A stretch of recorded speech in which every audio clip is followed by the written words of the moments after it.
সবাই কেমন আছো? আশা করি সবাই ভালোই আছো। এইচএস বাংলা চতুর্থ সেমিস্টারের পরীক্ষার আর মাত্র 3 দিন বাকি আছে। 3 দিন পরে তোমাদের ফাইনাল বাংলা পরীক্ষা। তো সেই জন্য তোমাদের পরীক্ষার জন্য আমি ফাইনাল সাজেশন ও স্মার্ট স্ট্র্যাটেজি রেখেছি। আশা করি যাদের প্রিপারেশান ভালো নেই বা অনেকেই ভয় করছো যে কি করে প্রিপারেশান নেব বা পরীক্ষায় বসবো, তারা অন্তত এই ভিডিওটা যদি দেখো তো অনেকটা কনফিডেন্টের সহিত তোমরা পরীক্ষায় যেতে পারবে এবং আশা করি পরীক্ষাও ভালো হবে। যে প্রশ্নগুলো আমি তোমাদেরকে বলবো সেগুলো অবশ্যই তোমরা একটু ভালো করে দেখে যেও, পারলে মুখস্থ করে যেও। সংসদ নমুনা প্রশ্ন মোটামুটি প্রায় 129টা আছে, সেখান থেকে আমি তোমাদের মোটামুটি 20 থেকে 22টা মতো প্রশ্ন বলবো, সেগুলো একটু দেখে যেও। চলো তাহলে ফাইনাল সাজেশন এবং সাথে স্মার্ট স্ট্র্যাটেজি একটু আমরা দেখে নিই। দেখো, তোমাদের দুটো গল্প থাকবে, দুটো গল্প থেকে দুটো প্রশ্ন আসবে, তার মধ্যে আমাদেরকে একটি করতে হবে। তো তোমাদের যেটা সহজ মনে হবে সেটা হলুদ পোড়া হতে পারে বা হারুন সালামের মাসি হতে পারে। আমি আপাতত হারুন সালামের মাসি থেকে তোমাদের প্রশ্ন রেখেছি, কেননা এখান থেকে এই প্রশ্নটা করলে আসার সম্ভাবনা ভীষণ রয়েছে, তার জন্যই আমি হারুন সালামের মাসিটাই রেখেছি। তো এখান থেকে যে প্রশ্নটা আসতে পারে সেটা হচ্ছে মহাশ্বেতা দেবীর হারুন সালামের মাসি গল্পের গৌরবী চরিত্র অথবা গৌরবী মাতৃরূপের বা মাতৃত্বের পরিচয় দাও।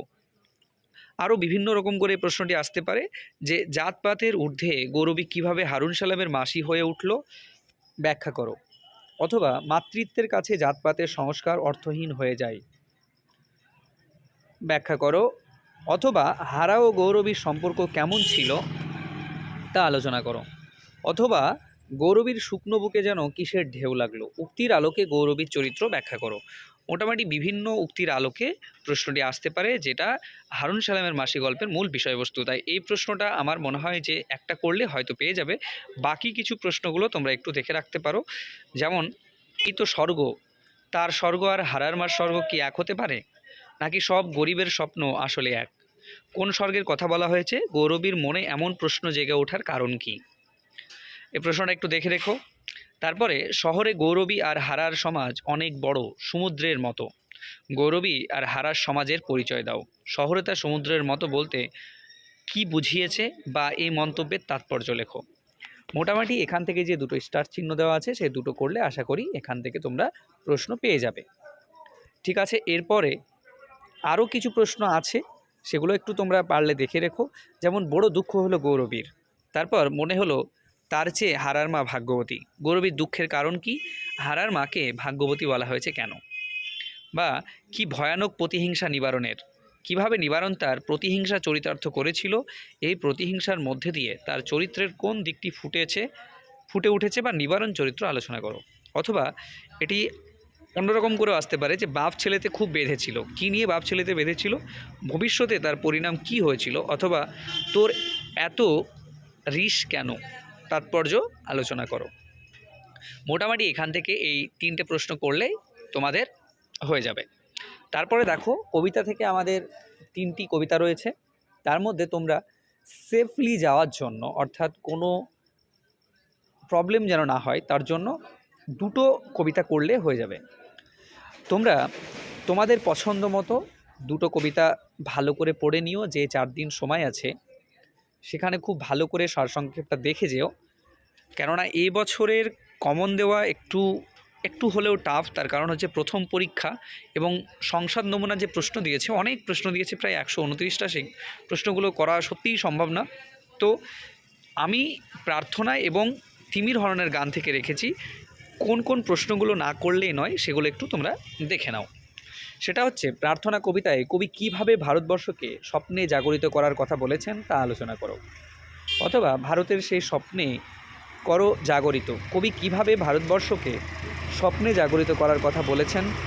অথবা প্রার্থনা কবিতার বিষয়বস্তু সংক্ষেপে লেখো। অথবা প্রার্থনা কবিতায় কবির কাঙ্ক্ষিত স্বদেশের পরিচয় দাও বা স্বদেশ প্রেমের পরিচয় দাও। এই প্রশ্নটি আসার সম্ভাবনা 100%। আমার তো মনে হয় এই প্রশ্নটি আসবেই। তাই তোমরা এই প্রশ্নটা যদি রেডি করা না থাকে তো অবশ্যই এই প্রশ্নটি রেডি করো এবং মুখস্থ করে রাখো। দ্বিতীয় বা যে প্রশ্নগুলো একটু তোমরা দেখে যাবে সেগুলো হচ্ছে, নিজ হস্তে আঘাত করি পিত, ভারতের সেই স্বর্গে করো জাগরিত। প্রীত বলতে কবি কাকে বুঝিয়েছেন? পিতকে কেন নির্দয় আঘাত করতে হবে আলোচনা করো। বা 3 নম্বর প্রশ্নটা একটু দেখো, চিত্ত যেথা ভয়শূন্য, উচ্চ যেথা শির, উদ্ধৃত অংশের তাৎপর্য ব্যাখ্যা করো। তিমির হননের গান থেকে এই প্রশ্নটিও তোমরা অবশ্যই করবে। সেটা হচ্ছে, তিমির হননের গান কবিতাটি কোন প্রেক্ষাপটে লেখা? কবি কেন তিমির বিলাসী নয় তিমির বিনাশী হতে চেয়েছেন? অথবা আমরা কি তিমির বিলাসী? আমরা তো তিমির বিনাশী হতে চাই। কবির এমন মন্তব্যের কারণ আলোচনা করো। বা আরও বিভিন্ন রকম করে প্রশ্নটি আসতে পারে যে, কবিতায় সমাজ ও সভ্যতার যে অবক্ষয়ের চিত্ররূপ অঙ্কিত হয়েছে তা কবির ব্যক্তিগত জীবন যন্ত্রণার সঙ্গে মিশ্রিত হয়ে যায়, আলোচনা করো। অথবা তিমির হননের গান কবিতার বিষয়বস্তু আলোচনা করো। তাহলে কবিতা থেকে তিমির হননের গান থেকে এই প্রশ্নটি অবশ্যই করবে। আর প্রার্থনা কবিতা থেকে যে 1 নম্বর প্রশ্ন এটা অবশ্যই করবে। তাহলে কবিতা থেকে 2টো, আর বাকি যেগুলো দেখে রাখবে এই প্রশ্নটা একটু তোমরা দেখে রাখো যে, তবু মধ্যবিত্ত মোদির জগতে আমরা বেদনাহীন, অন্তহীন বেদনার পথে। মধ্যবিত্ত মোদির জগতে বলতে কবি কী বুঝিয়েছেন? বেদনাহীন শব্দটি কেন ব্যবহার করা হয়েছে? অথবা তিমির হননের গান কবিতায় মধ্যবিত্ত সমাজের যে চিত্র অঙ্কিত হয়েছে তা আলোচনা করো। তাহলে কবিতা থেকে যে প্রশ্ন 2টো করবে অবশ্যই করবে, এখান থেকে আশা করি পেয়ে যাবে 2টোর মধ্যে 4 নম্বর প্রশ্ন আর 1 নম্বর প্রশ্ন। আর বাকি প্রশ্নগুলো একটু তোমরা দেখে রেখো। আর গল্প থেকে যে প্রশ্নগুলি অবশ্যই করবে সেটা হচ্ছে 1 নম্বর প্রশ্ন, 3 নম্বর প্রশ্ন এবং 5 নম্বর প্রশ্ন। এই 3টে প্রশ্ন অবশ্যই করবে। আচ্ছা, এরপরে আমরা নাটক থেকে চলো একটু দেখে নিই। দেখো, নাটক হচ্ছে আমাদের একটাই থাকে, সেটা হচ্ছে নানা রঙের দিন, অজিতেশ বন্দ্যোপাধ্যায়ের লেখা।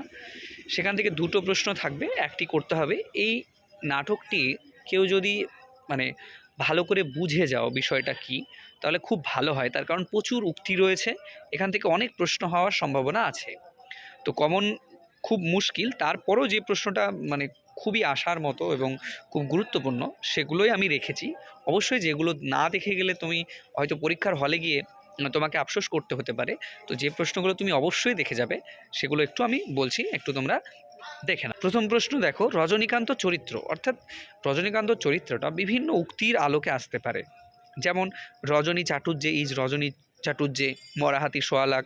অথবা ধুধু করা দুপুরের অনন্ত মাঠে বাতাস যেমন একা, যেমন সঙ্গীহীন তেমনি অভিনেতা রজনীকান্ত একাকিত্ব ও নিঃসঙ্গ, আলোচনা করো।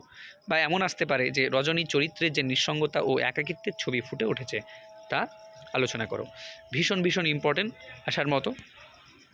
বাকি যে এগুলো একটু পারলে দেখে যেও। জানো কালীনাথ একটা মেয়ে, বক্তা কালীনাথকে এই মেয়েটি সম্পর্কে যে বর্ণনা দিয়েছেন তার সংক্ষিপ্ত পরিচয় দাও। প্রসঙ্গত বক্তার জীবনে মেয়েটি কী প্রভাব ফেলেছিল তা একটু আলোচনা করো।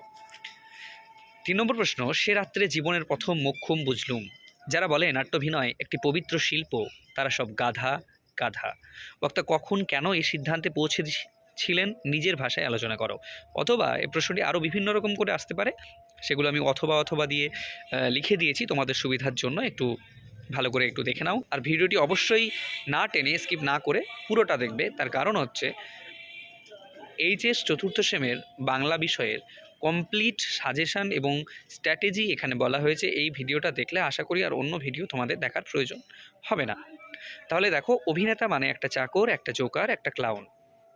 লোকেরা সারাদিন খেটে খুঁটে এলে তাদের আনন্দ দেওয়াই হলো নাটকওয়ালাদের একমাত্র কর্তব্য। বক্তার এ কথার তাৎপর্য আলোচনা করো। অথবা সেই দিনই বুঝলুম পাবলিকের আসল চরিত্রটা কী। পাবলিকের আসল চরিত্র সম্পর্কে বক্তার উপলব্ধি নিজের ভাষায় ব্যাখ্যা করো। অথবা এই পবিত্রতার নামাবলীটা সেদিন হঠাৎই ফাঁস হয়ে গেল আমার সামনে। প্রসঙ্গ উল্লেখ করে বক্তার এমন উক্তির কারণ লেখো। অথবা কিন্তু কোনো সামাজিক সম্মান তুমি পাবে না, কোন পরিস্থিতিতে এবং কেন বক্তার এমন উপলব্ধি হয় তা আলোচনা করো। এই 3 নম্বর প্রশ্নটিও ভেরি ইম্পর্ট্যান্ট। তার কারণ বিভিন্ন চরিত্রের আলোকে ব্যাখ্যা করতে বলা হয়েছে। এটিও তোমরা রেডি করে অবশ্যই যাবে। যদি তোমাদের কোনো প্রশ্নের উত্তর দরকার হয় তাহলে আমার চ্যানেলে যে হোয়াটসঅ্যাপ বা ফেসবুক লিঙ্ক দেওয়া আছে, সেখানে তোমরা একটু আমার সঙ্গে যোগাযোগ করতে পারো। আমি আশা করি যতটা পারবো তোমাদের ফ্রিতে সাহায্য করব। আচ্ছা, পরের যে প্রশ্নগুলো তোমরা একটু দেখে যেও। হ্যাঁ কালীনাথ, আমাদের দিন ফুরিয়েছে। বক্তা কোন প্রসঙ্গে এই উক্তি করেছেন? বক্তার এই উপলব্ধির কারণ ব্যাখ্যা করো। অথবা জীবনে ভোর নেই, সকাল নেই, দুপুর নেই, সন্ধেও ফুরিয়েছে, এখন শুধু মাঝরাত্রির অপেক্ষা, এখানে গল্প শেষ। এই উক্তির আলোকে বক্তার মনোভাব ব্যক্ত করো। অথবা 12টা বেজে গেছে আমার, 12টা বেজে 5। উক্তিটির প্রসঙ্গ উল্লেখ করে বক্তার 12টা বেজে গেছে মনে করার কারণ সন্ধান করো। অথবা এই প্রশ্নটিও তোমরা একটু দেখে যেও। শিল্পকে যে মানুষ ভালোবেসেছে তার বার্ধক্য নেই কালীনাথ, একাকিত্ব নেই, রোগ নেই। নানা রঙের দিন নাটক অবলম্বনে মন্তব্যটির তাৎপর্য লেখো। অথবা আমার প্রতিভা এখনও মরেনি, ব্যাখ্যা করো। অথবা এই তো জীবনের সত্য কালীনাথ, এখানে জীবনে কোন সত্যি উদ্ভাসিত হয়েছে তার পরিচয় দাও। তাহলে নাটক যে নানা রঙের দিন, সেখান থেকে কোন প্রশ্নগুলো অবশ্যই করতে হবে, যেগুলো স্টার চিহ্ন দেওয়া আছে, অর্থাৎ 3 নম্বর প্রশ্ন, 2 নম্বর প্রশ্ন এবং 1 নম্বর প্রশ্ন, এই দুটি প্রশ্ন অবশ্যই করতে হবে। তার সঙ্গে বাকি প্রশ্নগুলো একটু দেখে যেও। এরপরে আমাদের যে সহায়ক গ্রন্থ অর্থাৎ ডাকঘর নাটক রয়েছে, রবীন্দ্রনাথের ডাকঘর নাটক, সেখান থেকে 4টে প্রশ্ন থাকবে, আমাদেরকে 2টো করতে হবে। দেখো, এই নাটকটিও মোটামুটি বেশ বড় এবং এখান থেকে প্রচুর প্রশ্ন আসতে পারে। তো তোমরা যদি এটা একটু ভালো করে পড়ে নাও, বিষয়টা জাস্ট বুঝে যাও, তাহলে তোমাদের পক্ষে যে কোনো প্রশ্নই আসুক না কেন সেটার উত্তর করতে খুব সুবিধা হবে। তো আমি তোমাদের বড় দাদার মতো মনে করতে পারো। তো আমার পরামর্শ যে 3 দিন বা 4 দিন আছে, এই সময়টাকে তোমরা কাজে লাগাও। তোমরা পারলে আরেকবার টেক্সটগুলো একটু মনোযোগ দিয়ে ভালো করে পড়ে নাও, আর যেগুলো স্টার চিহ্ন দেওয়া আছে সেগুলো অবশ্যই মুখস্থ করে যেও। আচ্ছা, ডাকঘর থেকে যে প্রশ্নগুলো না করলেই নয় সেগুলো একটু দেখো। যে ডাকঘর নাটকে অমল চরিত্র বিভিন্ন উক্তির আলোকে আসতে পারে, এটা অবশ্যই করবে, এবার জন্য খুব ইম্পর্টেন্ট।